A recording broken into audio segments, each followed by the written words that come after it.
सवाल जो supreme court ने जेआईटी के हवाले किए हैं, वो 13 सवाल भी आपके लिए चार्जशीट है।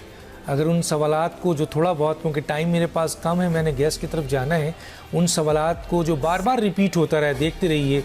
मैं इसको बार बार बहुत तेज़ी से आप दिखाइए, मैं चंद पढ़ देता हूँ। गल्फ स्टील मिल कैसे कायम हुई, और उसके बाद गल्फ मिल फ़रोख्त कैसे हुई, रकम जद्दा, कतर और बरतानिया कैसे पहुंची, इसी तरह से ये तमाम कारोबार को चलाने के लिए कतीर रकम। तो ये सारा 13 सवाल भी, ये तमाम की तमाम आपके लिए चार्जशीट है। ये इल्ज़ाम है जो आप कहते हैं हमें कोई बताए। इसके बाद सवाल ये है कि वो तमाम स्टेटमेंट जो आपकी और आपकी फैमिली ने दिया, जो रिकनसाइल नहीं हो रहे, जिनमें बड़े थे वो तजादात जो हैं, जिनमें आपकी फैमिली हैं, आपकी बेटी हैं, आपके बेटे हैं, आपकी मिसेज़ हैं और आप ख़ुद हैं, जो उन्होंने दिए हैं, वो तमाम की तमाम उसमें तजादात हैं। वो भी बड़ा इल्ज़ाम है कि उसे रिकनसाइल करें। ये इल्ज़ाम भी है कि पार्लियामेंट में खड़े होकर आपने जो आपने मनी ट्रेल दी, उसको आपने दस्तावेज़ी तौर पर, यानी डॉक्यूमेंट्री, उसको अभी तक साबित आप नहीं कर सके डॉक्यूमेंटेशन से।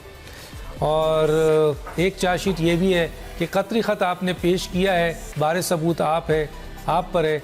कतरी शहजादे को लाकर वो तमाम दस्तावेज़ात पेश करना भी आपकी ज़िम्मेदारी है। ये भी एक बहुत बड़ा इल्ज़ाम है जो आपने सबूत के तौर पर, गवाही के तौर पर देना है।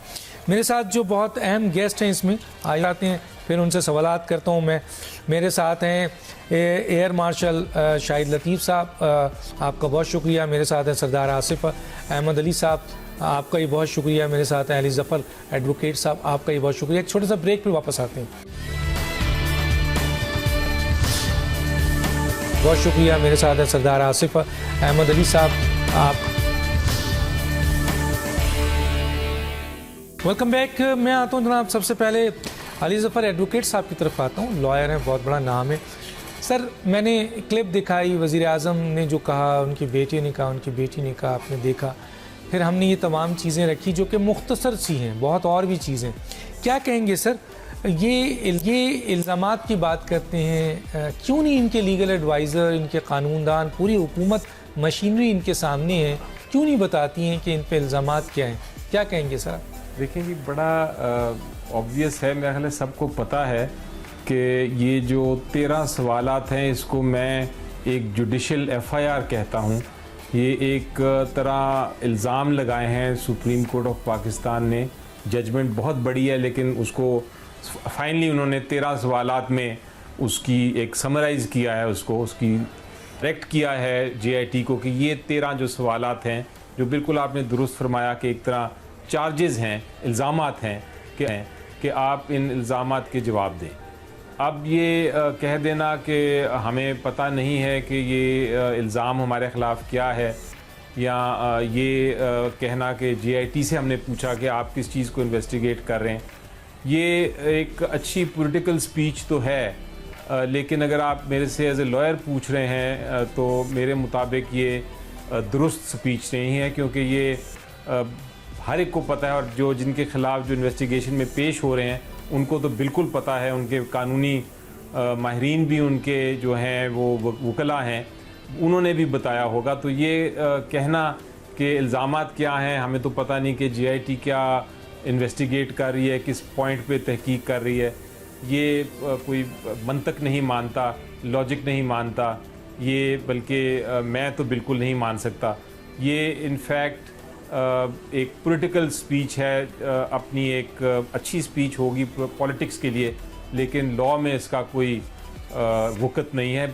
इल्ज़ाम बड़े क्लियर हैं, आपने कुछ सवाल पढ़े, 13 सवाल सिंपल हैं, उर्दू में भी पब्लिश्ड हैं, इंग्लिश में भी पब्लिश्ड हैं, और बड़ी देर से इन पे डिबेट हो रही है। सर, पैरा 88 और पैरा 85 जो मैंने अभी सिर्फ उसी में से निकाल के आपको दिखाया है कि उसमें हमारे मुअज़्ज़िज़ जज साहिबान ने किस तरह के रिमार्क्स दिए हैं, तो वो भी तो पूरी एक चार्जशीट है सर। कि देखें, अगर आप जजमेंट पढ़ें तो उसकी और मुझसे अगर आप पूछें कि समरी क्या है उसकी, तो हर पॉइंट जो डिफेंस का, जो अपने डिफेंस में रेज़ किया गया था नवाज शरीफ साहब और उनकी फैमिली का, वो हर पॉइंट पे पांचों जज साहिबान ने एक एक करके तफसीलन अपना पॉइंट ऑफ व्यू दिया है और उसके बाद उन सारे पॉइंट्स को रद्द करते हुए ये कहा है 3 जज साहिबान ने कि जनाब हम आपको एक और चांस दे देते हैं, JIT हम बनाते हैं क्यों, क्या ताकि वो इन्वेस्टिगेट कर सकें। आप उनके सामने जाके ये जो हम सेटिस्फाइड नहीं हैं हमें तो चलें छोड़ दें, आप JIT को सेटिस्फाई कर दें और जाके उनको आप दिखा दें ताकि वो हमें एक फाइनल रिपोर्ट दे सकें। ठीक है, ठीक है, ये ठीक है, जजमेंट बहुत क्लियर है। एक तरफ ये पॉइंट ऑफ व्यू था शुरू में कि शायद वो JIT जो है वो अपनी रिपोर्ट ना मुकम्मल कर सके। अब तो ये भी आप 2 दिन में देख रहे हैं कि ऑलमोस्ट सारा कुछ हो गया। मैं आगे चल के बात करूंगा। मैं ज़रा सरदार आसिफ साहब से भी ये पॉइंट ले लूं, क्योंकि सरदार आसिफ साहब ये जो इनके बार बार और ख़ुद वज़ीर आज़म कह रहे हैं, तो सर इनके लीगल एक्सपर्ट, सियासी मुशीर, वजारत कानून, ये पूरी हुकूमत इनको नहीं बताती सर कि ये सब चीज़ चार्जशीट है, ये सारे इल्ज़ामात हैं? देखें डॉक्टर साहब, मैंने तो पहले भी आप ही के प्रोग्राम में ये कहा था कि JIT इन 3 जजेस ने मियाँ नवाज शरीफ फैमिली के लिए एक सहूलत, एक कंसेशन इन्हें दी थी। बिल्कुल। और ये कहते हुए कि आपने फुल कोर्ट में जवाब नहीं दिए, सब जवाब या डिफ्लेक्ट किए हैं या उनको कोई और गोल मोल कर दिया है, जवाब नहीं दिया आपने। तो 2 जजेस ने कहा कि अब आप डिस्क्वालीफाइड हैं, 3 ने कहा कि नहीं, एक मौका इन्हें और दिया जाए। ये इनकी सहूलत के लिए दिया गया था। और वो अब जो हम देख रहे हैं, आपने सुनाया भी हमें कि प्राइम मिनिस्टर साहब ये फरमा रहे हैं कि उनका कसूर क्या है। यानी उनका कसूर JIT ने नहीं लगाया, ना ही सुप्रीम कोर्ट में उनके ऊपर कोई कसूर ऐसा उठाया है। ये तो पहले पनामा पेपर में आ चुका है। ये जो मुसाक फोंसेका का रिकॉर्ड है, वो जर्मन अखबार में 2 जर्नलिस्ट हैं, ओबरमायर्स, उन्होंने ये सब चीज़ पब्लिश की है। और अगर इन्हें कोई इतराज़ था तो वो वहाँ जाके डेफेमेशन का केस कर देते कि जी है, ये सब झूठे का पलंदा है हमारे खिलाफ पनामा का। वो भी इन्होंने नहीं किया। अब मामला जब JIT में आगे है और 13 सवाल पूछे गए हैं, मैं नहीं जानता इन्होंने उन सवालों का जवाब दिया है या नहीं दिया। जो हमें नज़र आ रहा है कि एक तो JIT को मुतज़ाद बनाने की बेपनाह कोशिश हो रही है, बेपनाह उसमें हर रोज़ JIT को कंट्रोवर्शियल कर रहे हैं मुख्तलिफ़ तरीक़ों से। दूसरा, वहाँ जाते हैं और एक पॉलिटिकल स्टेटमेंट पहले देते हैं, जाने से पहले बड़े जोश खरोश में जाते हैं, फिर जब वापस आते हैं तो फिर बेपनाह गुस्से में वापस आते हैं और JIT को भी बुरा भला कहते हैं। उस प्राइम मिनिस्टर साहब ने तो इशारतन ये भी कह दिया कि कोई ताकत पीछे है जो करवा रही है। यानी वो एक तरीके से वो अफवाज पाकिस्तान के ऊपर शायद गालिबन वो इशारा कर रहे होंगे। और फिर उन्होंने और बहुत सी बातें की कि मेरे खिलाफ साजिश हो रही है। जनाब, बात सीधी सी है, आपको 13 सवाल आपको दिए गए हैं, आप क्यों नहीं उनका जवाब देते? कौम की भी जान छूटे, हम 8-9 महीने से रियासत का कारोबार बंद है, इकॉनमी का बुरा हाल है, एग्रीकल्चर तबाह हो रहा है, इंडस्ट्री आपकी बंद पड़ी है, टेक्सटाइल इंडस्ट्री वाले रो रहे हैं, एक्सपोर्ट्स डाउन हो रही हैं, लॉ एंड ऑर्डर जो है वो ब्रेक डाउन कर रहे हैं। और क्योंकि आप मसरूफ़ हैं, आपके वज़रा मसरूफ़ हैं, आपकी टीमें बनी हुई हैं वज़रा की और दूसरे लोगों की, वो हर रोज़ इसी काम में मसरूफ़ रहते हैं, तो रियासत का कारोबार भी बंद होता नज़र आता है। तो ये अगर जवाब दे दें वो 13 सवालों का तो बात ख़त्म हो जाएगी, ठीक, बजाय इस बार बार किस्म की बातें करना। लोग तो कहते हैं झूठ भी बोल रहे हैं, मैं तो ये बात नहीं कहता। मैं तो कहता हूँ जो करना है वो JIT के अंदर आपने करना, ठीक, उधर आप अपना केस ठीक। उधर अपनी दलाइल पेश करें, बजाय बाहर आकर आप सारी बातें करें। हर वक्त इसी रहते। जी एयर मार्शल शाहिद लतीफ़ साहब, ये जो सारी चीज़ें हमने पेश की हैं, ये इल्ज़ामात नहीं है सर। जिस तरीके से अभी हमारे रिस्पेक्टेड लॉयर ने कहा कि जी ये 13 ही सवाल उठा लीजिए, तो ये जुडिशियल FIR है सर, क्या कहते हैं? डॉक्टर साहब, वो एक मिसरा है ना, जाने ना जाने गुल ही ना जाने, बाग तो सारा जाने है। यानी ये मसला जो 1 साल से तकरीबन ज़ुबान ज़द आम है, उसको बच्चा बच्चा इस मुल्क का आज किसी कोने में, किसी गली में, मोहल्ले में जाके बात कर लें, शायद वो भी आपको बता दे कि प्राइम मिनिस्टर साहब और उनकी जो फैमिली है उस पर इल्ज़ामात क्या हैं।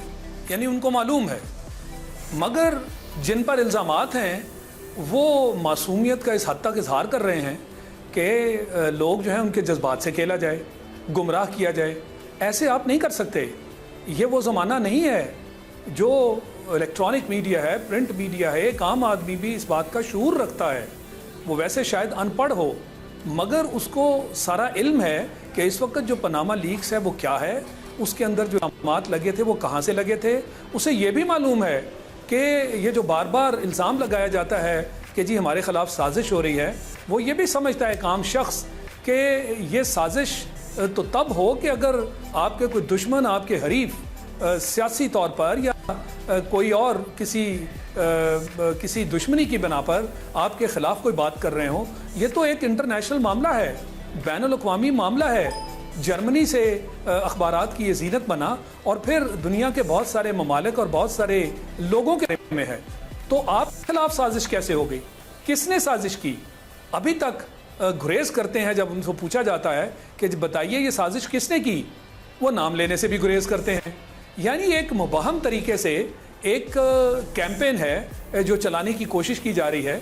वो जो आपने बात की वो बिल्कुल बजा है कि ये सिर्फ वो 13 सवालात ही नहीं, वो पैरा 85 और पैरा 88 उसके अंदर जो भी आपने पढ़कर सुनाया सब लोगों की इत्तला के लिए, वो इल्ज़ामात नहीं तो और क्या हैं। यानी वो कोई आपकी तारीफ़ तो नहीं वहाँ हो रही।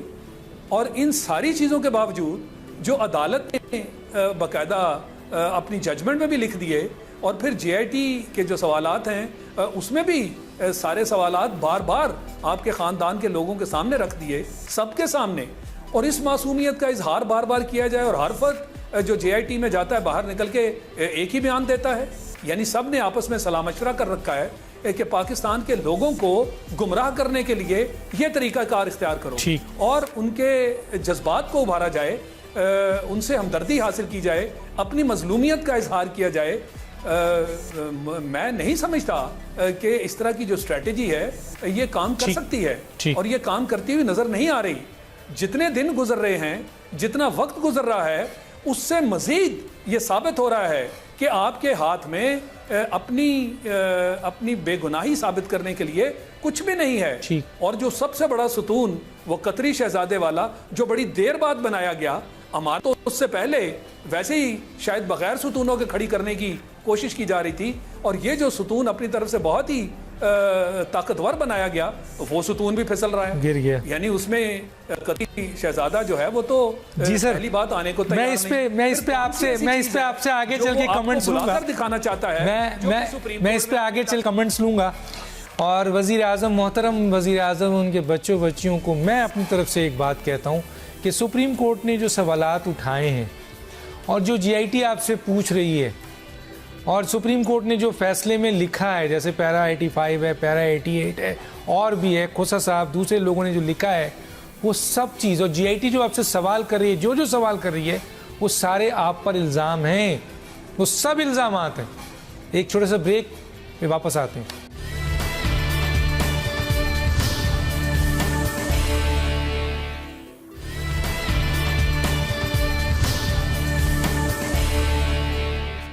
Welcome back. मैं अपने मेहमानों को, जिसमें एक लॉयर भी हैं, जिसमें एक आर्मी से रिलेटेड, फोर्सेस से रिलेटेड भी हैं, जिसमें एक फॉरेन अफेयर के हवाले से बहुत बड़ा नाम है, मैं बयान दिखा रहा हूँ, उस पर मैं राय लेना चाहता हूँ, जो बहुत अहम और सेंसिटिव बयान है ख़ुद वज़ीर आज़म का और उनकी बेटी का। आइए देखते हैं। वो ज़माने गए जब सब कुछ पर्दों के पीछे छुपा रहे, आज और मजबूर हो जाता हूँ क्योंकि ये बयान बहुत सख्त है सर। ये हलफ लेते हैं वज़ीर आज़म और बहुत से ऐसे मामलात डेफिनेटली उनके सामने आते होंगे जो मुल्की मामलात के हवाले से बड़े हसास होते होंगे। इस मौके पे वज़ीर आज़म का ख़ुद भी ये स्टेटमेंट कहना कि मैं बहुत सी बातें हैं मैं कहूँगा, और फिर उससे रिलेट करके उनकी बेटी का कहना कि वो राज खोल दें, और ऐसा लगता है कि ये वफ़ादार हैं और जिनके बारे में कहा जा रहा है वो सब के सब गद्दार हैं। क्या कहेंगे अली ज़फ़र साहब, कानूनी लेवल से इसकी क्या हैसियत है जब वज़ीर आज़म ने हलफ उठाया? वो देखिए जी, 3 पॉइंट्स हैं जो मैं कहना चाहता हूँ। पहला पॉइंट तो ये है कि जब प्राइम मिनिस्टर साहब ने आइन के तहत एक ओथ ली है, अगर कोई कंस्पिरेसी हो रही है प्राइम मिनिस्टर के ऑफिस के ख़िलाफ़, तो ये उनकी रिस्पॉन्सिबिलिटी है, उनकी ज़िम्मेदारी है, उनकी कानूनी ज़िम्मेदारी है बल्कि, कि वो कौम के सामने फ़ौरन बयान कर दें कि जी ये कंस्पिरेसी हो रही है। जो वकला हैं, जो बाकी डेमोक्रेटिक फोर्सेस हैं, जो पॉलिटिकल पार्टीज़ हैं, वो इस कंस्पिरेसी को देखें और फिर समझें और फिर उसके ख़िलाफ़ एक्शन लें। दूसरी पॉइंट ये है कि मेरा नहीं ख्याल कि कंस्पिरेसी किसी किस्म की हो रही है। इनकी हिंट हो सकती है पाकिस्तान आर्मी के साथ। पाकिस्तान आर्मी ने किसी किस्म का कोई इसमें इनका हाथ ही नहीं है। ये तो सारा एक जुडिशल एक्शन है, जो कि जिस तरह पहले भी बताया आपके पैनलिस्ट ने भी, आपने भी, कि बाहर से ये न्यूज़ आई और सुप्रीम कोर्ट में दायर हुई एक कानून के मुताबिक पिटिशन, और सुप्रीम कोर्ट ने आगे इसमें चलाया। तो ये ऐसी कंस्पिरेसी कहना भी बिल्कुल गलत है। दूसरी बात ये है कि JIT की कंस्पिरेसी का इररेलेवेंट है, क्योंकि JIT तो बनाई सुप्रीम कोर्ट ने है। अब तीसरा पॉइंट ये है कि क्या ये उनकी हिंट कोई सुप्रीम कोर्ट के ऊपर है कि वो कंस्पिरेसी कर रहे हैं? तो मेरा ख्याल है वो अगर ऐसी कोई बात है तो वो तो फिर हम सबको पता है कि गलत बात होगी, क्योंकि सुप्रीम कोर्ट ऑफ पाकिस्तान तो आइन के मुताबिक आर्टिकल 184(3) के तहत उनके पास ये पावर है, ये ताकत है कि वो ये जुरिस्डिक्शन है कि अगर उनके सामने कोई केस आए और वो उनके ख्याल के मुताबिक वो उस केस की 184(3) के तहत एक इशू बनता है, तो उसके तहत वो अपना ऑर्डर फरमा दें। ठीक, ये ऑर्डर फरमाना, जजमेंट देना जो आइन के तहत हो, तो उसमें कोई कंस्पिरेसी नहीं हो सकती। हाँ, एक कंस्पिरेसी ज़रूर है जिसका मैं आखिर में जाते हुए जिक्र कर दूं। वो कंस्पिरेसी, अगर उनका मतलब है कि कानून हमारे खिलाफ कंस्पिरेसी कर रहा है, तो वो शायद दुरुस्त हो। क्योंकि आप देखें, रूल ऑफ लॉ जो है वो ये कहता है कि कानून हर एक के लिए बराबर है। अगर किसी किस्म का इल्ज़ाम किसी के खिलाफ है तो इन्वेस्टिगेशन होगी, और कानून ने का ये जो कहना है, अगर इसको कंस्पिरेसी वो समझते हैं तो वो अलग बात है जी। बट अदरवाइज मुझे तो कोई कॉन्स्पिरेसी आपको नजर नहीं आती है। जो मैं सरदार साहब की तरफ आता हूँ। सर, आप भी बहुत अहम पोस्ट पे रहे हैं, बहुत सी पाकिस्तान की बल्कि पूरी दुनिया में ऐसे अहम पोस्टों में बहुत अहम राज उन लोगों के पास होता है, हलफ का हिस्सा भी होता है।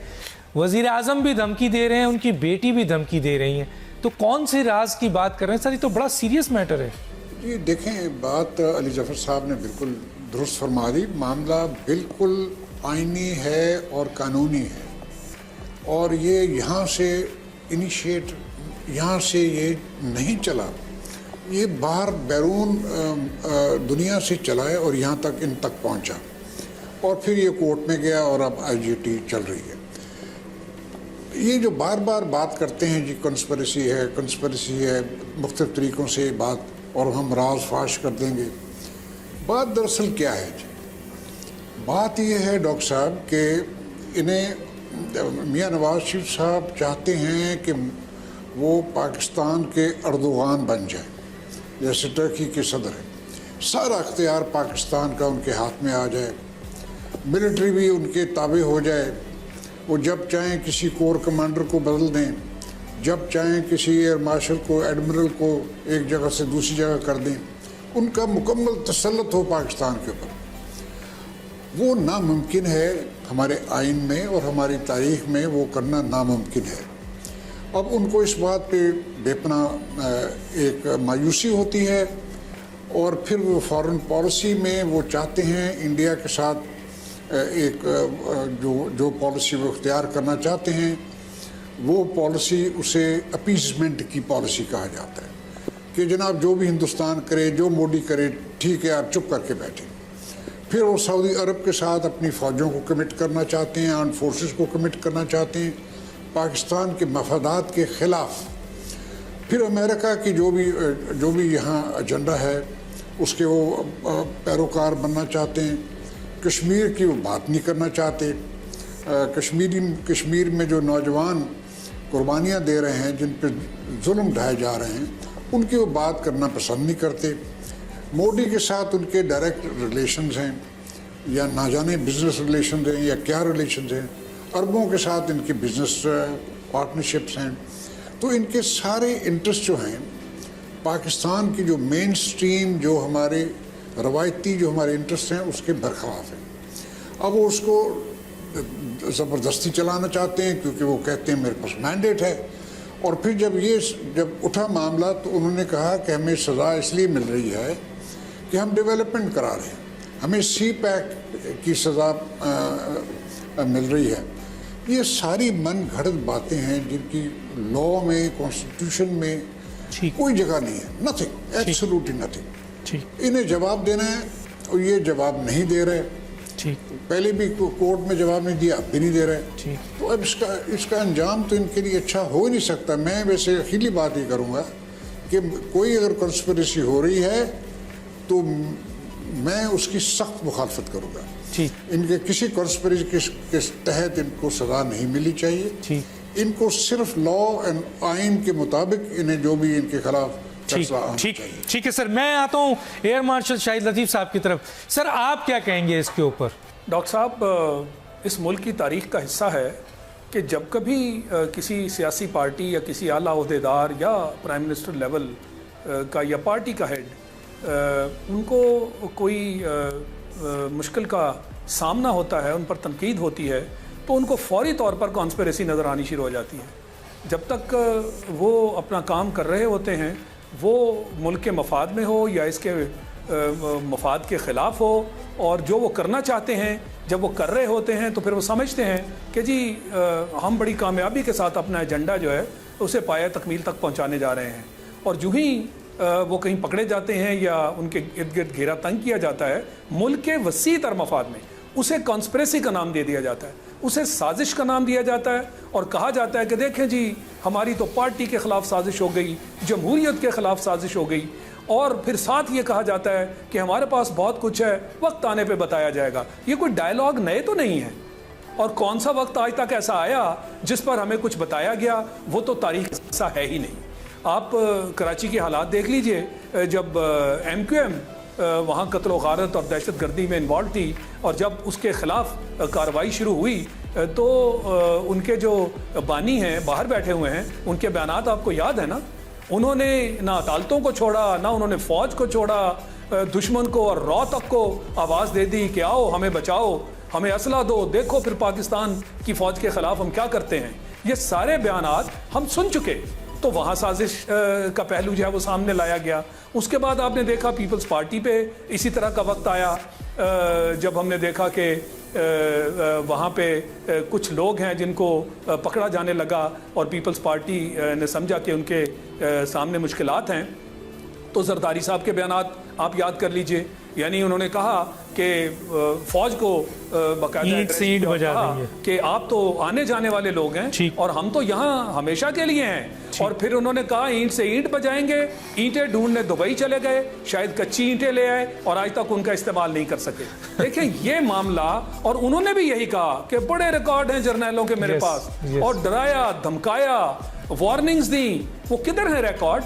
लाइए सामने, आप बोलिए उन पर। आज वो बिल्कुल मुसालियत मफाहमत के फिर से बादशाह बनकर और अपना उल्लू सीधा करने के पीछे लगे हुए हैं। तो ये सारे सियासी मामलात हैं डॉक्टर साहब, इसमें कोई न तो वजन है और दूर दूर तक। और जहां तक फौज का ताल्लुक है, ये भी चंद दिनों की बात है कि जो डॉन लीक्स थी उसमें कितनी मुश्किलात का शिकार होने जा रही थी हुकूमत। उनको बचाने वाली तो फौज थी, फौज ने बचाया ना उन्हें। उन्होंने तो बल्कि पसपाई इख्तियार की ताकि मुल्क के वसी तर मफाद में कोई किसी किस्म का तसादम ना हो जाए। तो एक तरफ उनकी तरफ से इतना बड़ा कदम उठाना और फिर ये इल्जामात जी सर, बिल्कुल। जहां तक जुडिशरी का ताल्लुक है, ठीक। बिल्कुल कानून के मुताबिक मामला है। मैं एक ब्रेक पे जाऊंगा नाज़रीन, फिर ब्रेक के बाद वापस आता हूँ।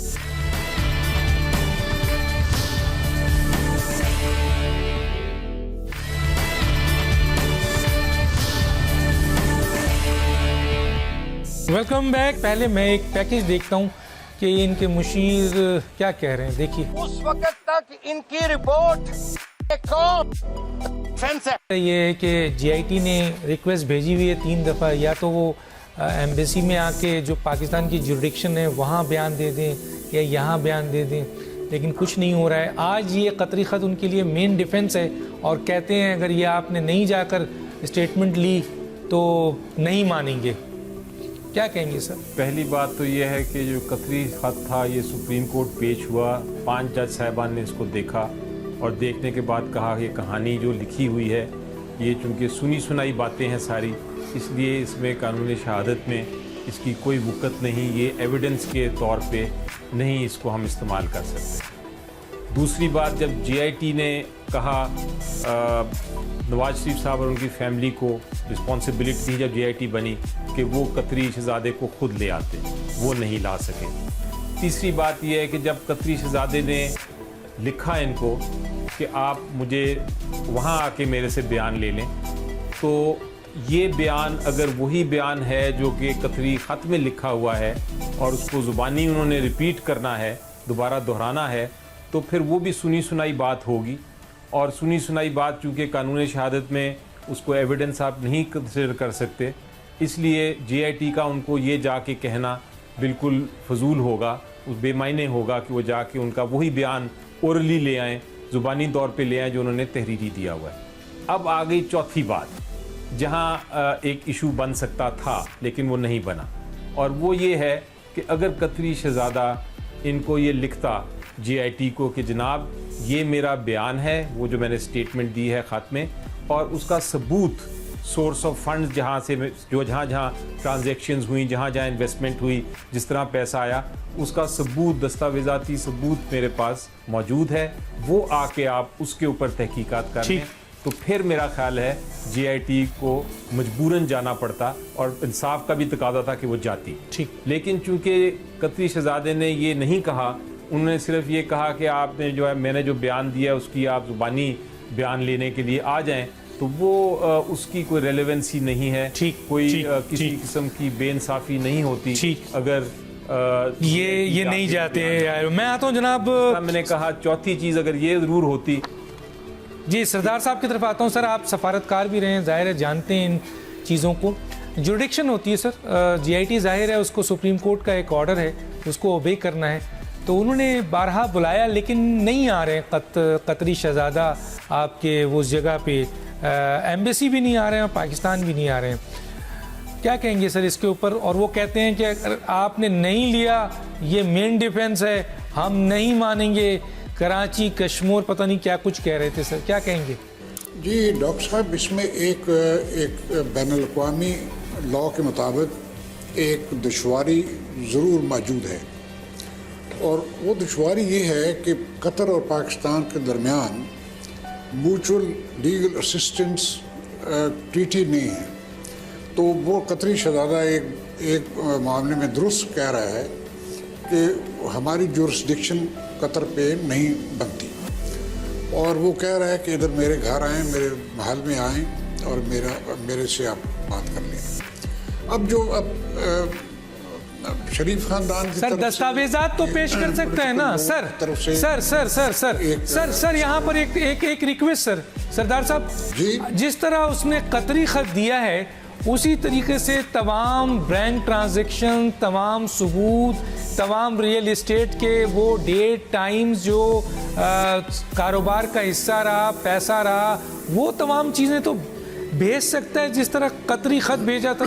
जी दे सकते हैं, मैं मानता हूँ, मगर मैं ये समझता हूँ कि इस केस में क्योंकि हम ये चाहते हैं कि किसी को कोई जब भी फैसला आए कोई उस पर कोई इतराज़ ना उठा सके, इसलिए मैं ज़्यादा तौर पे समझता हूँ कि जीआईटी को अभी एक आधा दिन है, वहाँ चले जाएं, बेशक उसके पैलेस में चले जाएं और उसका तफसीली बयान जो कुछ वो देना चाहता है उससे ले आए, ठीक है, ताकि ये इतराज हमेशा के लिए खत्म। सर इनके बाद अगर कोई नया एतराज करते हैं, एतराजात पे तो नहीं होगा ना सर जीआईटी का फैसला, एतराजात पे होगा तो फिर तो वो पता नहीं कहां पहुंचा देंगे। लेकिन आपका अपनी ऑब्जर्वेशन है, सही है कि किसी नुक्ते को भी नहीं छोड़ना चाहिए। एयर मार्शल साहब सिर्फ 2 मिनट है, क्या जुबानी तौर पे ले आए जो उन्होंने तहरीरी दिया हुआ है।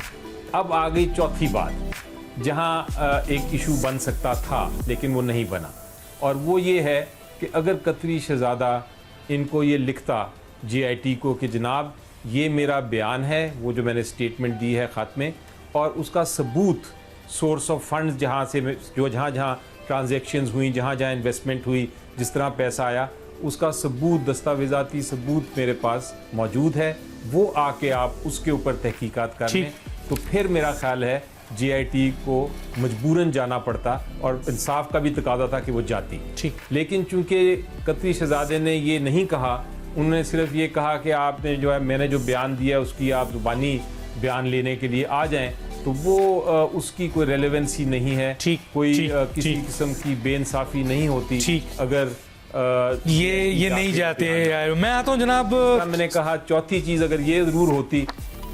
जी सरदार साहब की तरफ आता हूँ। सर आप सफारतकार भी रहे हैं, जाहिर है जानते हैं इन चीज़ों को। जुडिक्शन होती है सर, जीआईटी जाहिर है उसको सुप्रीम कोर्ट का एक ऑर्डर है, उसको ओबे करना है, तो उन्होंने बारहा बुलाया लेकिन नहीं आ रहे कतरी शहजादा आपके उस जगह पे, एम्बेसी भी नहीं आ रहे हैं, पाकिस्तान भी नहीं आ रहे हैं। क्या कहेंगे सर इसके ऊपर? और वो कहते हैं कि अगर आपने नहीं लिया, ये मेन डिफेंस है, हम नहीं मानेंगे, कराची कश्मीर पता नहीं क्या कुछ कह रहे थे सर, क्या कहेंगे? जी डॉक्टर साहब, इसमें एक बैनुल-अक़वामी लॉ के मुताबिक एक दुश्वारी ज़रूर मौजूद है, और वो दुश्वारी ये है कि कतर और पाकिस्तान के दरमियान म्यूचुअल लीगल असिस्टेंस ट्रीटी नहीं है। तो वो कतरी शहजादा एक मामले में दुरुस्त कह रहा है कि हमारी जुरिस्डिक्शन कतर पे नहीं बनती, और वो कह रहा है कि इधर मेरे घर आएँ, मेरे महल में आएँ और मेरे से आप बात कर लें। अब शरीफ खानदान की सर दस्तावेजात तो पेश कर सकता है ना सर। सर यहाँ पर एक रिक्वेस्ट सर, सरदार साहब जी, जिस तरह उसने कतरी खत दिया है उसी तरीके से तमाम बैंक ट्रांजैक्शन, तमाम सबूत, तमाम रियल एस्टेट के वो डेट, टाइम्स, जो कारोबार का हिस्सा रहा, पैसा रहा, वो तमाम चीज़ें तो भेज सकता है जिस तरह कतरी खत भेजा था। जी दे सकते हैं, मैं मानता हूँ, मगर मैं ये समझता हूँ कि इस केस में, क्योंकि हम ये चाहते हैं कि किसी को कोई जब भी फैसला आए कोई उस पर कोई इतराज़ ना उठा सके, इसलिए मैं ज़्यादा तौर पे समझता हूँ कि जीआईटी को अभी एक आधा दिन है, वहाँ चले जाएं, बेशक उसके पैलेस में चले जाएं, और उसका तफसीली बयान जो कुछ वो देना चाहता है उससे ले आए, ठीक है, ताकि ये इतराज हमेशा के लिए खत्म। सर इनके बाद अगर कोई नया एतराज कर दें, एतराजात पे तो नहीं होगा ना सर जीआईटी का फैसला, एतराजात पे होगा तो फिर तो वो पता नहीं कहां पहुंचा देंगे। लेकिन आपका अपनी ऑब्जर्वेशन है, सही है कि किसी नुक्ते को भी नहीं छोड़ना चाहिए। एयर मार्शल साहब सिर्फ 2 मिनट है, क्या कहेंगे सर इसके ऊपर? क्योंकि उन्हें यह भी पता है कि कानून पाकिस्तान का है, वो ये कहता है कि कोई एविडेंस उस वक्त तक एक्सेप्टेबल नहीं है जब तक क्रॉस एग्जामिनेशन नहीं हो। इस वक्त अली जफर साहब बैठे हैं, मैं एज ए तालिब इल्म हूं, पता नहीं गलत कह रहा हूं, सही कह रहे हैं, वही बताएंगे। तो उसको पता है कि सिर्फ स्टेटमेंट से काम नहीं चलेगा, उसको क्रॉस एग्जामिनेशन भी होना है। क्या कहते हैं सर? डॉक्टर साहब, पहली स्टेज पर वो जो एविडेंस था वो तो कतरी शहजादा भिजवाता ना, वो जो क्रॉस एग्जामिनेशन है वो तो बाद की बात है, उसने तो पहला ही कदम नहीं उठाया। इससे क्या जाहिर हुआ कि कोई ऐसा एविडेंस उसके पास सबूत मौजूद नहीं है। अगर वो होते तो सुप्रीम कोर्ट ने कितने माह ये केस चला, वहाँ पे दोनों तरफ से बहस हुई, प्राइम मिनिस्टर साहब की तरफ से भी और अदालत की तरफ से भी। तो ये जो केस उनके खिलाफ लेकर गए थे पॉलिटिकल पार्टीज, उनके वकील भी खड़े हुए। तो मकसद ये है कि इतना वक्त मिला कि कतरी शहजादा जो है उसका खत, उसकी बजाते खुद कोई वैल्यू नहीं है। ये हम सब जानते हैं कि एक कागज के टुकड़े पर एक चीज लिखकर भेज देना और उसके सबूत मुहैया न करना, उसकी कोई लीगल वैल्यू नहीं है। ये हम सब जानते हैं, ये कोई रॉकेट साइंस नहीं है। और दूसरा ये जो किरमानी साहब के आप बयानात सुना रहे थे, तो पूरे मुल्क में एक तरह की लोगों को धमकियों देने के मुतरादिफ है। यानी पेशावर से कराची तक कोई नहीं मानेगा, भाई हमें सब मालूम है। और फिर ये कह देना कि जनाब ये नाकाबिले कबूल है, लोगों को नाकाबिले कबूल है। और फिर ये कह देना कि JIT जो है वो तो जी मुतनाज़िया बन गई लोगों की नज़र में। क्या लोगों की नज़र में ये सारी चीज़ें इसी तरह है जैसे ये कह रहे हैं? ठीक, ये तो डराने धमकाने के मुतरादिफ है। ठीक है, लोगों की नजर में ऐसा नहीं है। ठीक, अवाम की तरफ से कोई स्टेटमेंट नहीं आई ठीक कि जी ये मुतनाज़िया है, ये हुकूमत कह रही है मुतनाज़िया सर। बहुत शुक्रिया नदीम साहब आपका, अली जफर एडवोकेट साहब आपका, सरदार आसिफ अहमद अली साहब आपका, डॉक्टर दानिश को याद